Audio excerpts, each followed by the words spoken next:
Gloire à Jésus. Gloire à Jésus. Je voudrais que quelqu'un prenne conscience du fait que le Dieu que nous adorons est esprit.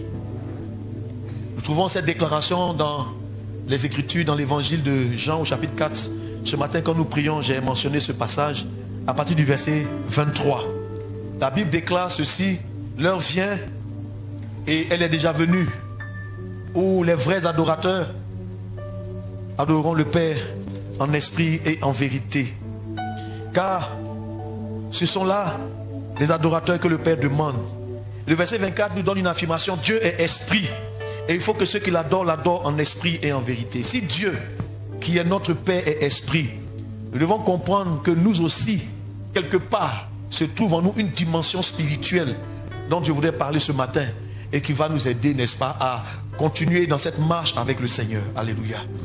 Si ton Père est esprit, si Dieu est esprit et que nous sommes ses enfants, retenez ceci, chers bien-aimés, frères et sœurs en Christ, c'est qu'il y a en chacun de nous une dimension spirituelle qui doit être activée.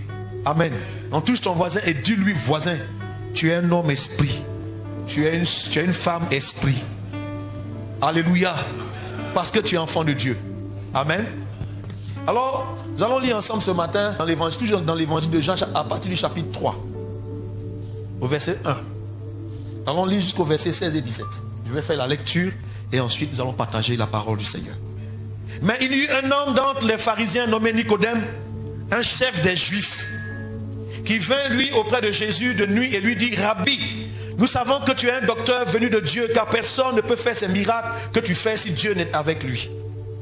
Jésus lui répondit: en vérité, je te le dis, si un homme ne naît de nouveau, il ne peut voir le royaume de Dieu. Nicodème lui dit: comment un homme peut-il naître quand il est vieux? Peut-il rentrer dans le sein de sa mère et naître?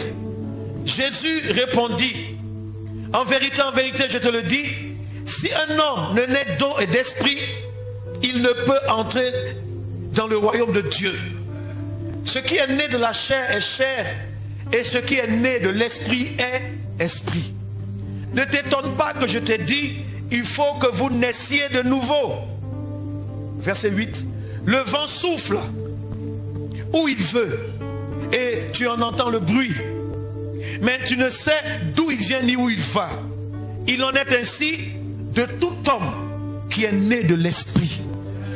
Nicodème lui dit: comment cela peut-il se faire? Jésus lui répondit: tu es le docteur d'Israël et tu ne sais pas ces choses. En vérité, je te le dis, nous disons ce que nous savons et nous rendons témoignage de ce que nous avons vu, et vous ne recevez pas notre témoignage. Si vous ne croyez pas quand je vous ai parlé des choses terrestres, comment croiriez-vous quand je vous parlerai des choses célestes? Personne n'est monté au ciel si ce n'est celui qui est descendu du ciel, le Fils de l'homme qui est dans le ciel. Alléluia. Verset 14. Et comme Moïse éleva le serpent dans le désert, il faut de même que le Fils de l'homme soit élevé, afin que quiconque croit en lui ait la vie éternelle. Car Dieu a tant aimé le monde qu'il a donné son Fils unique, afin que quiconque croit en lui ne périsse point, mais qu'il ait la vie éternelle. Dieu en effet n'a pas envoyé son Fils dans le monde pour qu'il juge le monde, mais pour que le monde soit sauvé par lui. Alléluia. Et celui qui croit en lui n'est point jugé, mais celui qui ne croit pas en lui est déjà jugé, parce qu'il n'a pas cru au nom du Fils unique de Dieu. Et ce jugement, c'est que la lumière est venue dans le monde et les hommes ont préféré les ténèbres à la lumière parce que leurs œuvres étaient mauvaises. Amen. Je voudrais donc partager avec vous cette parole qui est montée sur mon cœur pour la circonstance. Nous sommes en train de naviguer vers des eaux paisibles. Nous sommes en train d'aller dans un environnement que le Seigneur a déjà préparé pour nous et nous partons ensemble. Nous faisons route vers cette nouvelle dimension à laquelle le Seigneur nous appelle. Tous ensemble en tant que communauté, en tant qu'église, nous cheminons sur cette voie-là. Et le Seigneur nous appelle à quelque chose de grand et de nouveau pour chacun d'entre nous. Quelqu'un dit Amen, Alléluia. Et donc, nous sommes en train de nous préparer à entrer dans cette grâce que Dieu a pour nous. Ici, on voit donc l'histoire de Nicodème. Nicodème est donc un chef juif Il était responsable d'une synagogue. Et il va venir nuitamment auprès du Seigneur. Il ne voulait pas être vu peut-être. Ou peut-être venait-il parce que c'était le moment favorable pour rencontrer le Seigneur, je ne sais pas. Mais toujours est-il qu'il vient de nuit. Alléluia. Et le nom Nicodème signifie, dans la langue hébraïque, le nom Nicodème signifie le victorieux du peuple. Alléluia. Celui qui a remporté la victoire. Donc ce matin, en parlant de Nicodème, je vais m'adresser à des personnes qui sont appelées à expérimenter la victoire dans la foi en Jésus. Alléluia. Touche ton voisin, dis-lui voisin, tu vas rentrer dans une dimension de victoire que tu n'as même pas soupçonnée. Dis-le à ton voisin. Ce matin, je viens encore le confirmer à quelqu'un. Nous sommes en train d'aller dans une dimension où nous allons voir la main de Dieu nous donner la victoire dans tout ce que nous touchons au nom puissant de Jésus. Quand ces choses ont déjà été faites, il faut comprendre cela. Alors, il vient et il dit que tu es un docteur. Il appelle Seigneur, il reconnaît que Jésus est Seigneur. Ce Nicodème, on le voit quelques temps après, Nicodème va se convertir. Nicodème va donner sa vie à Christ. Nicodème va devenir un disciple de Jésus. Mais il va rester dans le secret. Nicodème est venu avec Joseph d'Arimathée pour demander le corps de Jésus après. Lorsque Joseph d'Arimathée demande le corps à Pilate, alors Nicodème est là pour l'aider. Il est venu avec des aromates, avec des encens pour s'occuper du corps de Christ. Le jour où Christ a été crucifié. C'est Nicodème, quand les gens s'attaquaient, avaient arrêté les disciples dans le temple. C'est lui qui leur a dit, mais est-ce que notre loi condamne un homme avant de l'avoir entendu? Nicodème était là quand Christ avait été condamné. Il a parlé. Nicodème montrait ainsi qu'il était disciple de Jésus. Alors ce matin, je vais m'adresser à des hommes et des femmes qui veulent eux aussi être disciples de Jésus. Et qui veulent expérimenter la victoire de Dieu dans leur vie. Si tu es avec moi ce matin, dis Amen. Alléluia. Il demande donc au Seigneur. Il reconnaît que Christ est venu de l'envoyer du ciel pour instruire le peuple de Dieu. Il reconnaît que Jésus est venu de la part du Seigneur, envoyé par Dieu pour enseigner son peuple. C'est pourquoi il dit que nous reconnaissons que tu es un docteur venu de Dieu.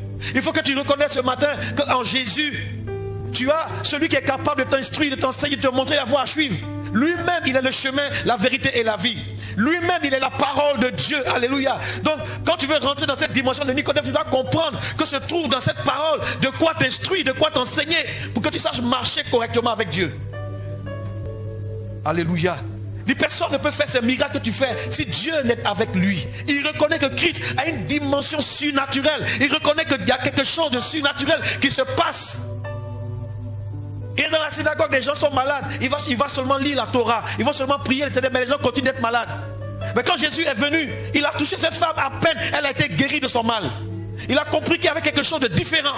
Il y avait des témoignages. Les gens savaient que Jésus avait fait des miracles. Il opérait des miracles, des guérisons. Il y avait des signes extraordinaires qui se produisaient. Et il a compris qu'il y avait quelque chose qui était en lui. En s'approchant de lui, il avait soif de connaître ces choses également. Est-ce que je parle à quelqu'un ce matin? Demande à ton voisin, as-tu soif de connaître ce qui fait la différence?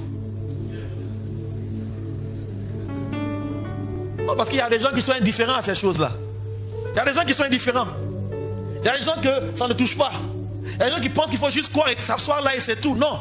Il ne s'agit pas de venir remplir une chaise. Il ne s'agit pas d'être membre d'une communauté. Non. Il s'agit d'être membre du corps de Christ et de comprendre que dans son corps, dans le corps de Christ, tu as un rôle, tu as une fonction. Il y a quelque chose que tu dois faire et de comprendre que sans l'Esprit de Dieu, ton service sera vain et inutile. Il faut que tu comprennes que le Dieu que tu adores est esprit. Et donc, si tu es le fils de ce Dieu-là, il y a quelque chose qui doit se passer dans ta vie. Et je prie le Seigneur que ces choses arrivent maintenant. Alléluia. Et donc, Nicodème, qui pose la question, qui parle à Jésus, le Seigneur comprend déjà le cœur de Nicodème. Quand il le voit venir à lui notamment, quand il entend parler et reconnaître qu'il est Seigneur, quand il dit Rabbi, il dit Seigneur, reconnaître qu'il est venu de Dieu, reconnaître qu'il est celui que Dieu a envoyé pour enseigner, qu'il dit tu es un docteur venu de Dieu, donc tu es venu nous parler de la part de Dieu. Alors que lui-même est chef d'une synagogue, lui-même est chef en Israël. C'est un chef religieux supposé enseigner le peuple. Mais il reconnaît là que voici quelqu'un qui a une dimension spirituelle élevée. Quelqu'un qui vient de Dieu pour enseigner. Comme lui, Nicodème, il reconnaît que celui-ci vient de Dieu. Est-ce que je parle à quelqu'un ce matin? Alors Jésus va lui dire ceci, en vérité, je te le dis. Cette expression en vérité, on la trouve uniquement dans le livre de Jean. Quand le Seigneur parle de cette manière, c'est qu'il y a quelque chose qui va dire qui est très important et qu'on ne peut pas déplacer. Il va placer un fondement dans la vie de l'église en parlant à Nicodème de cette manière. En vérité, je te le dis, si un homme ne naît de nouveau, il ne peut voir le royaume de Dieu. Ici, le Seigneur introduit pour la première fois le principe de la nouvelle naissance. Alléluia. Naître de nouveau. Il ne peut voir le royaume de Dieu. Nicodème, quand il entend l'expression naître de nouveau, il est intrigué et il pose cette question, mais comment cela peut-il se faire? Naître de nouveau alors que je suis déjà né. Dis à ton voisin, on est déjà né. Ah, c'est l'expression populaire pour dire que quand c'est difficile, on ne va pas fuir parce qu'on est déjà là. On est déjà né. Non, alors, comment ça va se passer? Bon, on doit encore... Est-ce que je vais rentrer à nouveau dans le ventre de ma mère? Jésus répond, en vérité, je te le dis. Si un homme ne naît d'eau et d'esprit, il ne peut entrer dans le royaume de Dieu. Alléluia. Là, pour voir le royaume de Dieu, entrer dans le royaume de Dieu, faire partie du royaume de Dieu, devenir enfant de ce royaume, comprendre les choses du royaume de Dieu, cela demande de ta part de naître de nouveau. Alors touche ton voisin et puis pose la question, voisin, est-ce que tu es né de nouveau? Are you a born again Christian? Est-ce que tu es né de nouveau? Parce que on n'est pas tous, beaucoup disent qu'ils sont chrétiens, mais on n'est pas la même catégorie de chrétiens. Chrétiens nés de nouveau. Alléluia. C'est ce que je veux partager avec vous ce matin. Pour entrer dans le royaume de Dieu. Jésus va lui répondre. Et à partir du verset 6, il dit ceci. Ce qui est né de la chair est chair. Et ce qui est né de l'esprit est esprit. Je ne sais pas si dans votre version, vous avez la même écriture que dans la mienne. Voyez, ce qui est né de la chair est chair. Là, on parle de la naissance naturelle. Un homme et une femme qui vont ensemble et ensuite, la femme va tomber enceinte et elle va accoucher d'un enfant. Alléluia. Par voie naturelle. C'est comme ça qu'on parle de naissance. Donc nous sommes venus dans le monde par un père et par une mère. Alléluia. Que le nom de Dieu soit béni. Les gens aujourd'hui veulent faire naître des enfants au travers des machines. On veut aujourd'hui apporter cette naissance sans la chaleur des entrailles d'une mère. On veut aujourd'hui apporter la naissance au travers des machines et avoir une génération de clones d'enfants que n'importe qui peut venir acheter. Ça, c'est le monde de demain. Mais je crois que nous ne serons plus là. Que le Seigneur nous aura déjà enlevés. Alléluia. Donc la naissance naturelle, un homme et une femme qui vont ensemble.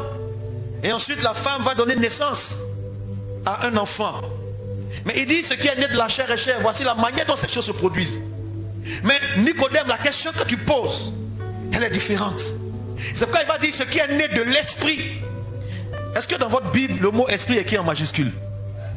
C'est bien écrit en majuscule. Ce qui est né de l'esprit est quoi? Est esprit. Est-ce que le deuxième esprit est écrit aussi en majuscule? C'est écrit en minuscule. Il faudra comprendre ici qu'il y a quelque chose qui est différent. C'est pourquoi il faut bien comprendre que lorsque vous lisez au chapitre suivant, c'est pourquoi Jésus dans la continuité de ce qu'il est en train de dire aux disciples, il va leur dire que l'heure vient où les vrais adorateurs adoreront le Père comment? En esprit et en vérité. Car Dieu est esprit, grand E. Donc ce qui dit que ce qui est né de Dieu, esprit, grand E, est aussi esprit. Donc dis à ton voisin que si tu es né de Dieu, toi aussi tu es esprit. Faut lui dire ça, je te laisse, faut lui prophétiser. Pendant quelques secondes, prophétise à ton voisin. S'il ne t'écoute pas, dis à l'autre voisin, c'est que ce n'est pas la bonne personne. C'est pourquoi en nous, il y a une double dimension. Il y a une dimension charnelle, mais il y a aussi une dimension esprit, une dimension spirituelle. Et lorsque nous croyons, lorsque nous donnons notre vie à Christ, alors cette dimension-là est créée. Mais elle a besoin d'être remplie par la présence de l'Esprit de Dieu. Parce que les deux se touchent, les deux vont ensemble. Et l'Esprit de Dieu, quand il vient en nous, il vient justement se loger là. Parce que c'est lui. Continuons de lire. Et il va dire à Nicodème, ne t'étonne pas de ce que je t'ai dit, il faut que vous naissiez de nouveau. Voyez-vous, nous naissons combien de fois quand nous comprenons cette écriture, je suis né de par mon père et ma mère, mais un jour vient où je vais naître une deuxième fois. Là, je suis né maintenant de Dieu. Je suis devenu maintenant enfant de Dieu. Est-ce qu'on se comprend? Ce qui veut dire que quand tu es né deux fois, tu meurs une seule fois. Mais quand tu nais une seule fois, que tu n'es pas né pour la deuxième fois, toi quand tu vas mourir deux fois. Il y a la mort où on va être enterré. Et il y a la seconde mort qui est liée au jugement de Dieu. La mort éternelle dans les flammes de l'enfer. Pourquoi? Parce que tu n'es pas né pour la deuxième fois. Nous qui sommes nés pour la deuxième fois, la Bible dit que nous sommes passés de la mort à la vie. Nous ne venons pas en jugement. Donc cette deuxième mort, nous en sommes épargnés parce que nous avons cru en quelqu'un. Nicodème demande, il demande, dis à ton voisin, si tu n'es pas né pour la deuxième fois, il faut aller où on fait naissance ça là. Tu n'as qu'à naître vite. Est-ce que ça va? Soyez bénis au nom de Jésus. Non, le vrai problème que nous avons dans la maison de Dieu, c'est de savoir que chaque enfant de Dieu comprenne bien le principe de la seconde naissance. C'est impératif. On ne peut pas passer outre ce principe-là. Les choses de Dieu, tu ne peux pas devenir un vrai adorateur tant que tu n'es pas né en esprit. C'est bon? Alléluia. En vrai que ce que je dis là, quelqu'un n'a pas bien compris. Dis amen. C'est pourquoi le Seigneur Jésus qui va dire ceci. Le vent. Je veux que quelqu'un comprenne cette partie-là. La chose devient une affaire compliquée. Le vent souffle où il veut. Le vent souffle où il veut. Oh merci Seigneur. On dit, mais tu entends le bruit, mais tu ne sais pas où il va, ni où il va. Ensuite le Seigneur dit, ainsi en est-il. C'est ça non? De quiconque est né de nouveau. Ça veut dire que quiconque est né de l'esprit, lui aussi, quand l'esprit s'exprime, lui qui est né en esprit, qu'est-ce qu'il fait? Il peut entendre, il peut saisir, il peut capter. Peut-être il ne sait pas d'où il vient ni où il va, mais il peut savoir à l'instant T que le vent est en train de souffler. De la même manière, quand le vent souffle, tu entends le vent souffler. De la même manière, quand on est dans cette maison et que l'Esprit de Dieu commence à se manifester, il y en a qui sont indifférents, ils ne sont pas nés de nouveau. Ce n'est pas ma faute si tu ne ressens rien. Je ne peux pas t'accoucher cette naissance-là. Tous ceux qui sont indifférents ne sont pas nés de nouveau. Ceux qui sont nés de nouveau, ils entendent le vent. Ils captent, il y a quelque chose qui se passe. Il se passe quoi d'abord? Donc, ils peuvent sentir et rester calme pour savoir qu'est-ce qui est en train de se passer. Il y a qui vont dire, mais pourquoi? Il y a quoi ce matin? Ils sont bizarres comme ça. On n'est pas bizarre. C'est toi qui es bizarre au milieu des gens bizarres. Tu n'es même pas né de nouveau. Quelqu'un peut me dire, mais comment ça se fait? Tu es comme Nicodème. Tu penses que tu dois redire que tu es ignorant. Tu ne sais pas ce qui se passe. Ça non? Tu ne sais pas. Mais quand bien même il ne savait pas, il a eu l'humilité de faire quoi? De venir. Même si c'est la nuit. Et au moins l'humilité de reconnaître que tu ne connais pas ces choses. Que tu vas avoir accès à cette dimension spirituelle. Alors, humilie-toi. Et viens, abaisse-toi, viens. On va t'expliquer. D'ici 3 dimanches, quand tu vas rentrer, tu vas te prosterner. D'ici 4 dimanches, tu ne pourras plus tenir ici. Parce que tu n'es pas encore né de nouveau. Donc, quelqu'un qui est né de nouveau devient comme un vent. C'est le vent qui emporte le vent. Je vais te parler ça un jour. Quand le vent souffle, Ah, my God. Dis à ton voisin, quand le vent souffle. Est-ce que ce que je dis là est juste? Quand le vent souffle. C'est pas tout le monde qui perçoit parce qu'il n'est pas né. Non, il ne sait pas ce qui se passe. C'est pourquoi il y a des personnes en esprit. Quand Paul dit j'étais en extase, il dit je fus transporté en esprit. Qui l'a transporté? C'est le vent. Ce souffle-là peut t'emmener d'un endroit à un autre. Tu peux être là et puis te retrouver très loin en esprit. Le vent en train de souffler et il t'emporte. Puisque que nous sommes une odeur, quelqu'un dit quelque part que nous sommes la bonne odeur de Christ. Si le vent souffle ici, qu'est-ce qui va se passer? L'odeur va être transportée partout. Frère, je n'ai pas parlé à quelqu'un. Alléluia. Le vent souffle. C'est pourquoi le jour de la Pentecôte, ils étaient réunis, en train de prier, en train d'attendre une promesse. Avec foi, ils priaient chaque jour. Ils étaient là tout le temps. La Bible dit qu'un moment est venu, il y a eu un grand bruit. Quelqu'un a lu ça? Et qu'est-ce qui s'est passé? Un vent a soufflé. Est-ce que ce matin je peux parler de ce vent? Un prophète du nom d'Élie, en 1 roi chapitre 19. Il fuyait la persécution que Jézabel, la femme du roi Akab, lui avait promise. Parce qu'il avait tué tous les prophètes de Baal. Et quand cette nouvelle est arrivée dans les oreilles de Jézabel, elle a juré, elle a promis que tous les dieux qui existent sur la terre puissent la traiter durement. Si elle n'a pas fait à Élie la même chose qu'il a fait à ses prophètes à elle. Donc elle dit, je vais te traquer. Je vais te traquer. Je vais te poursuivre jusqu'à où tu es. Tu vas me sentir. Le grand Élie, devant la femme Jézabel, je ne sais pas ce qui s'est passé. Élie a mis dedans. Élie a gagné temps. Élie a fraya, comme dit les Ivoiriens. Élie, il a pris, my God. Il a pris la tangente. Il a mis dedans. Oui, il y a des situations avec la dimension prophétique, tu as fui. Il a fui. Mais ce qui est remarquable, 1 roi chapitre 19, il s'en alla pour sauver sa vie. Où est l'onction prophétique? Où est le courage de l'homme Élie? Maintenant, il arrive à Beersheba, il appartient à Juda et il laisse son serviteur. Et puis il continue plus loin. Au verset, continue là-bas, je vais lire là-bas, on va aller. Pour lui, il alla où ça? En ville, c'est trop compliqué, on peut le retrouver dans le désert. Après, il s'assit sous un arbre, un jeûne, et demande la mort. Il dit, la mort est mieux. Parce que la dame, la façon dont elle a parlé, je sais que je suis foutu. Il arrive au désert et puis il prie pour mourir. Élie, tu ne mourras pas. Même si tu veux mourir, tu ne mourras pas. Ton temps n'est pas arrivé encore. Avant que tu partes, je dois choisir ton successeur. Je n'ai pas encore préparé ton successeur, tu es déjà parti, tu ne partiras pas. Il dit, c'est assez. Éternel, prends mon âme. À cause de qui? Jézabel. Vous savez, la dimension de Jézabel dans l'église, quand ça vient, tu abandonnes le ministère sans te rendre compte. Il y a une dimension d'oppression dans l'église. Quand tu ne fais pas attention, tu peux laisser, tu peux céder, tu peux abandonner. Je prie que tous ceux qui sont sous l'influence de Jézabel ne puissent pas abandonner, mais que l'esprit de l'Éternel vous fasse tenir ferme. Même si on a envie de tout laisser tomber.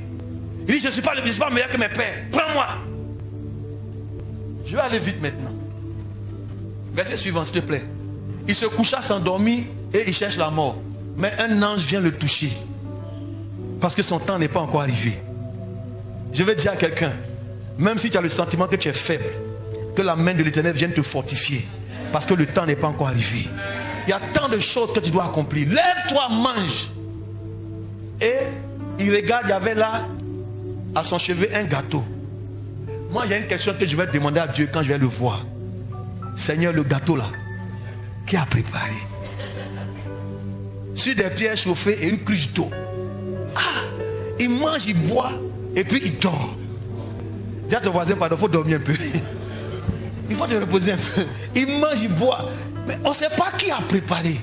Qui a préparé?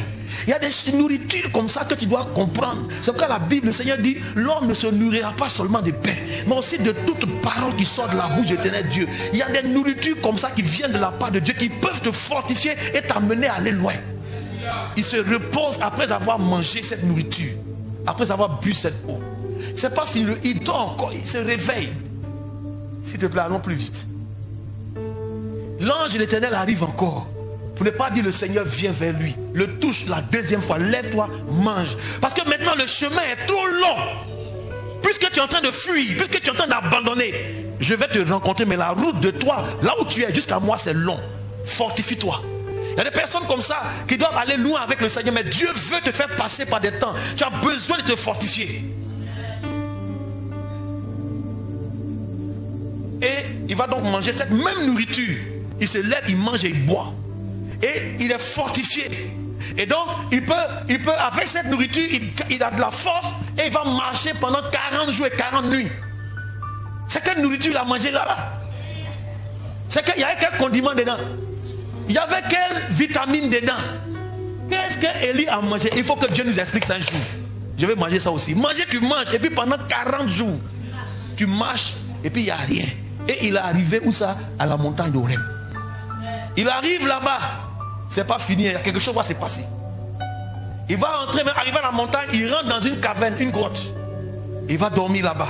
Et la Bible nous dit que la parole de Dieu s'adresse à lui. Que fais-tu ici, Élie? Wow. Que fais-tu ici? Élie répond, j'ai déployé mon zèle pour Dieu, l'Éternel des armées. Car les enfants d'Israël ont abandonné ton alliance. Ils ont renversé tes autels. Ils ont tué par l'épée tes prophètes. Je suis resté moi seul. Et il cherche. Élie, tu n'es pas seul. Tu n'as jamais été seul. C'est parce que tu as eu peur, tu as fui, que tu penses que tu es seul. Sinon, comme toi, il y en a aussi qui n'ont pas fléchi devant le prophète de Baal. Tu n'es pas seul, homme de Dieu. Tu n'es pas seul dans cette dimension. Il y a d'autres aussi qui sont dans cette dimension, mais que Dieu a caché pour un temps. Toi, ne pense pas que tu es seul. Dieu dit, bon, Élie, sort de la caverne. Tiens-toi devant la montagne. Tiens-toi sur la montagne, devant l'Éternel, et voici l'Éternel passa. Dieu va passer maintenant. Tu as couru, tu as fui Jézabel, jusqu'à tu es venu ici à Horeb. Là où j'ai parlé à Moïse, là où j'ai donné les commandements, là où j'ai parlé à Abraham, là où j'ai donné ma parole, tu es venu jusqu'ici. D'accord. Écoute maintenant. L'Éternel passe. Quand Dieu passe, dans un premier temps, il y a eu un vent violent. Un vent violent et fort. Ça tellement fort, ça déchirait même les montagnes. Ça cassait les rochers. C'était tellement fort. Ça brisait les rochers. La Bible dit que Dieu n'était pas présent dans ce vent violent-là. Ensuite, il y a eu tremblement de terre. La terre tremble. Mais la Bible nous dit que Dieu n'était pas dans le tremblement de terre. Après le tremblement de terre, il y a un feu. Fire, fire, fire, le feu, le feu, le feu. Mais ici, la Bible nous dit bien que Dieu, l'Éternel, n'était pas dans le feu. Et après le feu, un murmure doux et léger. Mais je vais comprendre dans la version en français courant. La Bible en français courant nous dit autre chose. Dans la Bible en français courant, on nous dit, au même verset 12, après le tremblement de terre, il y eut un vent. Mais le Seigneur n'était pas présent dans le feu. Pardon, il y eut un feu, mais le Seigneur n'était pas présent dans le feu. Après le feu, il y eut le bruit de quoi? Un léger souffle. Ce souffle-là. Et alors, quand il entend ce léger souffle, comme une petite brise, c'est ça non? Un léger murmure. Alors, la Bible dit que Élie va se couvrir la tête avec son manteau sorti parce qu'il reconnaît que Dieu est là. Et que lui, il est tellement souillé qu'il ne peut pas voir Dieu. Donc il couvre son visage pour ne pas mourir parce qu'il reconnaît. Il y avait ce vent violent qui brisait les rochers. Dieu n'était pas présent dans ce vent violent. Ensuite, il y a eu des tremblements de terre. Dieu n'était pas présent dans ce tremblement de terre-là. Ensuite, il y a eu un feu qui est descendu, qui est passé devant lui. Il a vu du feu. Mais il comprend que Dieu n'était pas présent dans ce feu. Mais après ça, maintenant, un souffle léger. Un doux murmure. Comme quelqu'un qui respire doucement. Tranquillement, il dit, ah, il sent la présence de Dieu. Vous voyez, ici, ça fait également allusion à quelqu'un qui a cette dimension spirituelle très élevée et qui est né en esprit. Ce qui est né de l'esprit est esprit. Et le vent souffle, mais tu entends, tu ne sais où il va ni d'où il vient. Et donc, il manifeste Dieu dans ce souffle de Dieu léger. Se trouve la présence de Dieu. Et je le dis pour quelqu'un ce matin qui a besoin de comprendre que cette nouvelle naissance fait allusion également à notre capacité à percevoir le souffle de Dieu. Et c'est ce qu'il dit, Dieu a soufflé en l'homme quand il l'a créé. Donc il y a en nous cette dimension spirituelle qui est le souffle qui nous anime. Mais aussi, qui quelqu'un, et quand on lit plus loin en Jean au chapitre 3, Jésus va dire, tout en expliquant à Nicodème le processus de la nouvelle naissance, il dit que il faut que le Fils de l'homme soit élevé, n'est-ce pas, dans Jean chapitre 3. Comme Moïse a élevé le serpent des reins dans le désert, il faut de même que le Fils de l'homme soit élevé. Donc que le Fils de l'homme soit cloué sur le bois, afin que quiconque croit en lui ne périsse point, mais qu'il ait la vie éternelle. Donc pour naître de nouveau, il faut avoir le regard fixé sur Jésus. Il faut avoir le visage fixé sur Jésus, et pas n'importe quel Jésus, Jésus-Christ crucifié. Et croire en lui. Donc recevoir Christ, accepter Jésus dans sa vie comme son Seigneur et son Sauveur personnel. Accepter que Christ est mort sur la croix, afin que quiconque tourne les regards vers lui ne périsse point, mais qu'il ait la vie éternelle. Jésus explique à Nicodème comment naître de nouveau. Et je vais vous dire également que dans le même évangile de Jean, on nous dit au chapitre 1, au commencement était la parole. Et la parole était avec Dieu. Et la parole était Dieu. Et toutes choses ont été faites par elle. Et rien de ce qui a été fait n'a été fait sans elle. En elle était la vie. Et la vie était la lumière des hommes. Et cette lumière est la véritable lumière qui, en venant dans le monde, éclaire tous les hommes. Mais quand vous lisez dans l'évangile de Jean chapitre 1, à la suite, il nous est dit que cette parole a été faite chair. Amen. Et elle a habité parmi nous. Donc Jésus est la parole de Dieu. Amen. Et donc quiconque regarde à Jésus, quiconque croit en Jésus, ça veut dire que tu as accepté Jésus dans ta vie. Il dit, je me tiens à la porte, Apocalypse 3, le verset 20. Je me tiens à la porte et je frappe. Quiconque entend ma voix, ouvre la porte, j'entrerai chez lui. On est d'accord pour ça? Allons maintenant dans Hébreux chapitre 4, le verset 12. Dans Hébreux chapitre 4, le verset 12. Je donne juste rapidement quelques principes et puis je vais m'arrêter. Que tu comprennes que sans la nouvelle naissance, la vie chrétienne est superficielle. Sans la nouvelle naissance, tu ne peux pas être chrétien. Tu n'es pas encore né. Et vous conviendrez avec moi que tout ce qui est né a besoin de grandir. Donc si tu es né en esprit, tu as besoin aussi de grandir comment? De grandir en esprit. La Bible dit car la parole de Dieu est vivante, efficace, plus tranchante qu'une épée quelconque. À deux tranchants. Et qu'est-ce qu'elle fait la parole de Dieu? Elle va pénétrer jusqu'à partager âme et esprit, moelle et jointure. Elle juge les sentiments et les pensées du cœur. Donc la parole de Dieu a cette capacité d'aller séparer entre ton âme et ton esprit. Oh Seigneur. Et que ton esprit soit régénéré, ramené à la vie. Par la puissance de la parole de Dieu. Comment ça se produit? Parce que l'esprit de l'homme a été, par le péché, depuis le jardin d'Éden, l'esprit de l'homme s'est retrouvé tout à fait esclave de son âme qui a pris le contrôle de ses émotions. Et l'homme n'est plus quelqu'un qui marche par l'esprit, mais qui marche quoi? Par ses émotions, par sa propre sagesse, par sa propre intelligence. Et non plus selon les principes de Dieu. Mais quand la parole de Dieu vient, que tu l'acceptes, ce que la parole de Dieu fait dans ton cœur, c'est qu'elle est capable de séparer au fond de toi-même ton âme et ton esprit. C'est cette séparation-là qu'on appelle nouvelle naissance. Ton esprit en toi a été quoi? Ramené à la vie par la parole de Dieu. Je vais encore te donner une autre écriture. Allons dans 1 Pierre. En 1 Pierre au chapitre 1. Béni soit Dieu, le Père de notre Seigneur Jésus-Christ. Que le nom de Dieu soit béni à jamais dans ta vie. Béni soit Dieu, le Père de notre Seigneur Jésus-Christ, qui, selon sa grande miséricorde, qu'est-ce qu'il a fait? Il nous a régénérés pour une espérance vivante. Mais il nous a régénérés comment? Par la résurrection de Jésus-Christ d'entre les morts. Pour un héritage qui ne peut ni se corrompre, ni souiller, ni flotter, lequel nous a réservé dans les cieux. Donc, le Seigneur, Dieu nous a régénérés pour l'espérance. Mais comment? Par la résurrection de Jésus. Donc quand tu crois en Jésus, ce que le Seigneur fait, une autre version dit qu'il nous a régénérés en nous associant à la mort de Christ. Donc le fait que Jésus-Christ soit ressuscité dans tes morts, c'est comme ça que toi, ton esprit aussi est régénéré. Ton esprit est ramené à la vie. Ton esprit à toi Par la parole de Dieu qui descend, qui vient séparer ton âme qui avait emprisonné ton esprit, en sorte que ton âme maintenant prenait toutes les décisions. La parole de Dieu vient séparer et ton esprit maintenant commence à avoir des pulsions. Ton esprit commence à respirer et tu vois que tu commences à prendre plaisir aux choses de Dieu. Alors ta parole de Dieu vient séparer et par la résurrection de Jésus, par la foi en Jésus, tu as été associé à sa mort et à sa résurrection. Donc la puissance de Dieu qui a ressuscité Jésus-Christ dans les morts, c'est cette même puissance, le Saint-Esprit qui vient ressusciter ou régénérer ton esprit.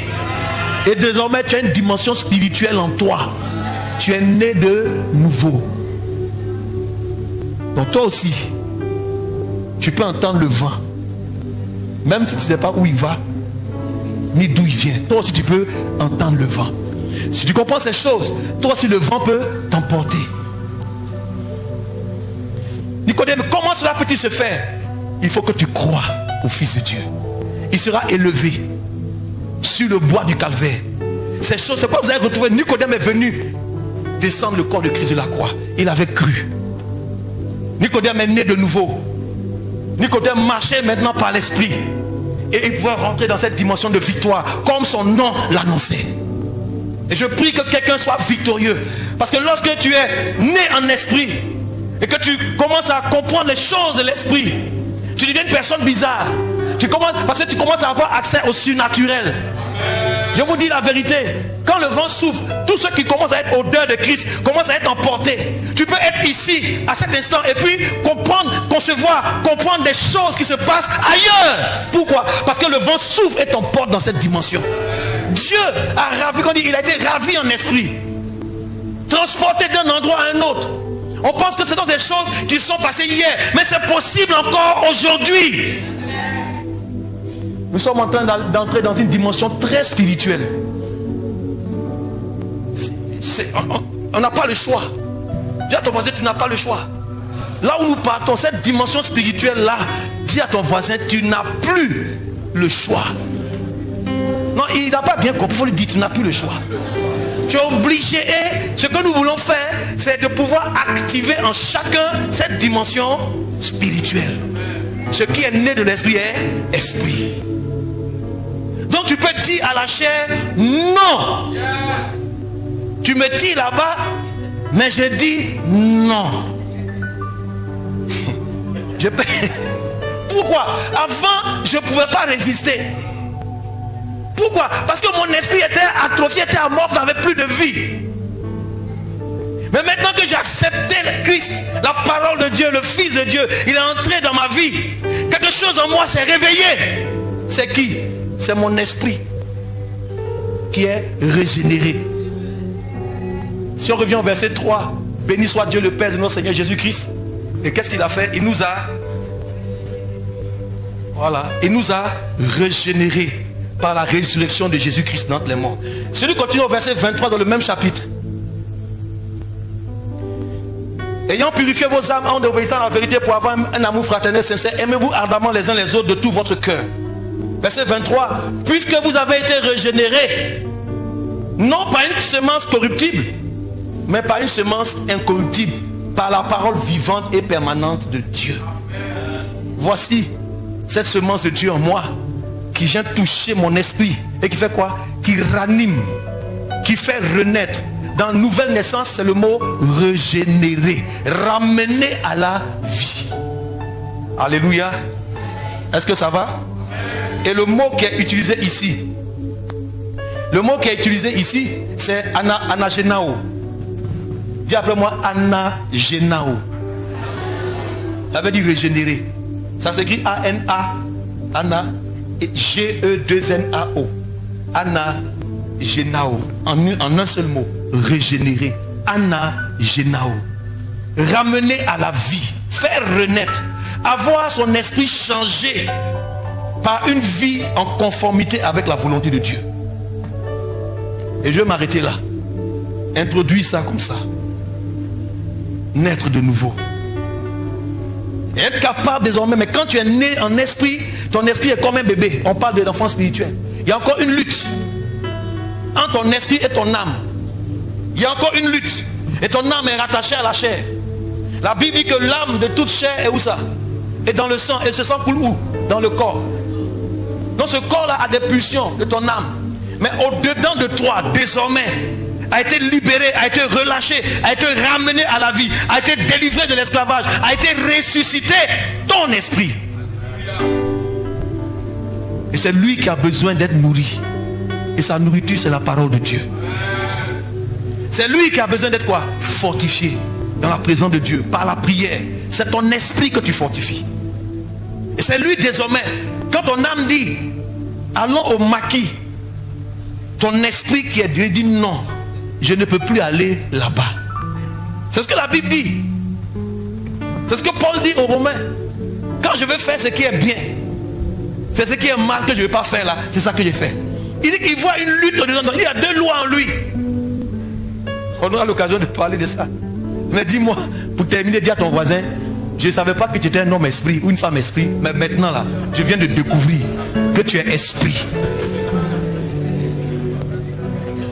Je viens de découvrir que tu es esprit. Gloire soit rendue à Dieu. Et le temps que nous... C'est comme ça que tu comprends maintenant pourquoi le Seigneur Jésus-Christ pouvait dire que l'heure vient. Et elle est déjà venue. Où les vrais adorateurs adoreront le Père comment? En esprit.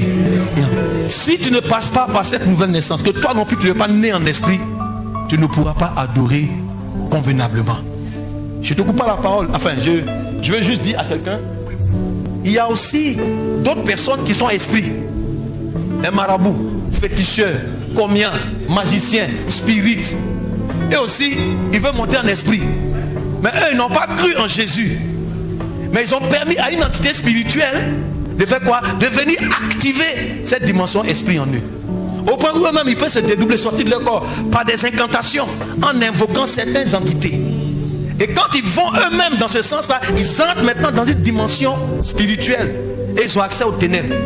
Mais nous, Dieu ne nous a pas permis d'entrer dans cette dimension. Non, non, non, non, non, non. Il y a quelque chose d'officiel pour nous. Il dit, je suis le chemin, la vérité et la vie. Nul ne vient au Père, l'esprit. Nul n'entre dans la dimension spirituelle autrement que par moi. Nous avons accès à cette dimension. Mais nous là, on n'est pas là-bas au hasard. Quand on s'attrape là-bas, ils connaissent. Quand on s'attrape là-bas, là, ils connaissent. Quand on se présente là-bas, le revêtement, le rayonnement, l'incandescence dans laquelle nous nous tenons en esprit est tel que quand ils nous voient, ils mettent dedans d'abord. Pourquoi? Parce qu'en esprit, la Bible dit qu'il a reçu le nom au-dessus de tout autre nom. Et à la mention de son nom, tout genou fléchit dans les cieux, dans les dimensions spirituelles, sur la terre, sous la terre, dans toutes les dimensions des ténèbres. Alors il se présente. Quand nous venons au nom de Jésus, avant d'arriver, on a déjà la victoire. Frère, le marabout peut réciter toutes ces, ce qu'il récite, toutes ces incantations. Pourquoi tu as peur d'aller au village? Tu as peur d'aller ici, tu as peur. Ils peuvent réciter toutes leurs incantations, monter en esprit, appeler des entités spirituelles. Mais quand toi tu sais que toi aussi, quand tu as donné ta vie à Christ, toi aussi tu es devenu quoi? Tu es devenu esprit. Et tu es dans ce corps mortel là. Alléluia. Et ton esprit est fortifié. Mon esprit n'est pas fléqué. Mon esprit fait musculation. Alléluia. Mon esprit soulève les versets bibliques comme ça. Mon esprit est à bolo. Et quand il rentre là-bas, quand il dit Jésus, les démons fuient d'abord avant de demander qui arrive. Ainsi en est-il pour toi. C'est pourquoi quand nous commençons à adorer, quand nous commençons à célébrer, Dieu est présent. Alléluia. Il est présent. Écoute, il y a des entités spirituelles qui doivent se plier devant toi maintenant.